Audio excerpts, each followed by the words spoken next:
Welcome back to the Channel 10 rooftop. Now, love is love and family is family. That's the message the team at My Forever Family hopes to spread with a new campaign to encourage members of the LGBTI community to become foster parents. Now, Brendan and Paul Upcroft, who are sitting at our desk now, they began fostering their two sons 4.5 years ago, and they join us now to share their story. Gentlemen, welcome to you both. Thank you. Tell us the story of Aiden and Caleb. They were quite a bit older when you first started fostering them. When we made the decision to become foster parents, we targeted school-age children because they are the forgotten market, so to speak, in foster care and adoption. We also wanted a sibling group because kids with sibling groups seem to be too daunting to a lot of people. So you mean they're brothers? Yes, They're biological they are brothers. Biological brothers. So we selected that as our criteria for the children that we wanted.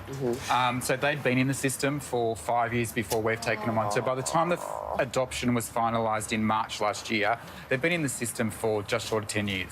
Like you said, this is a totally forgotten issue in Australia that's lying beneath. We've got 55,000 kids in out-of-home care. Any parent, it makes your stomach turn to think of that. That's right. What made you guys decide to become foster parents over other things? IVF. And also, and are you able to become permanent parents now? Is there enough certainty in the foster system? Because that's a massive problem as well, isn't it? Two questions there. Two questions there. Okay, well, the first one, we started talking about having a family 6 months after we met, and foster care was the initial process that we thought about because of the fact that it gave a home to a child in need. Yep. We then, for various reasons, went through the thought process looking at lots of different ideas, surrogacy and co-parenting. We came back to foster care because at that stage there were 48,000 kids in foster care needing homes, 20,000 of those in New South Wales alone, and that was an opportunity to give a child who already existed a home. That was the first part of your question. Yeah, well, I guess And the the reason why I asked second part, both is will they because... stay with you? That's right, Is will there they stay with you? certainty in Because that put a lot So of people off. they're now adopted.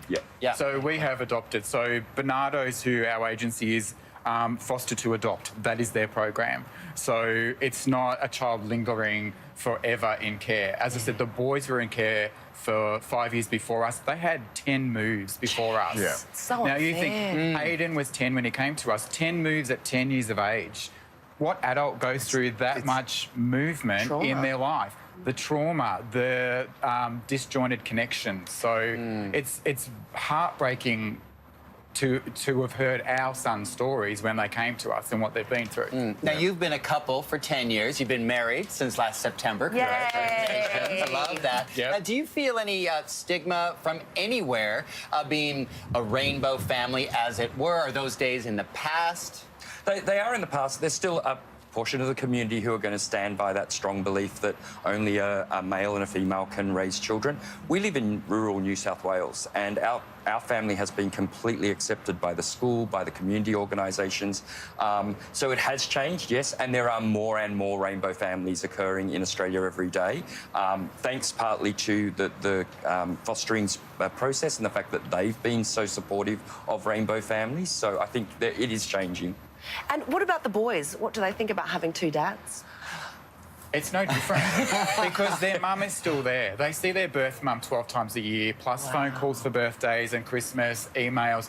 And a lot of foster carers, when they're going into it, are scared of, oh my God, they're going to see their birth parent, they're going to hate us, and when they come back and all that. We've included the boy's mum into their lives. So not a separate visit somewhere locked away for 2 hours. Aiden became school captain. Come to his captaincy. It was an additional visit, but it was natural. She's part of their life. She shares their achievements just like we do. So it's like a extended blended family that includes her as well. And it does take You a guys are village, saying- doesn't It it? does. You really are. Yeah.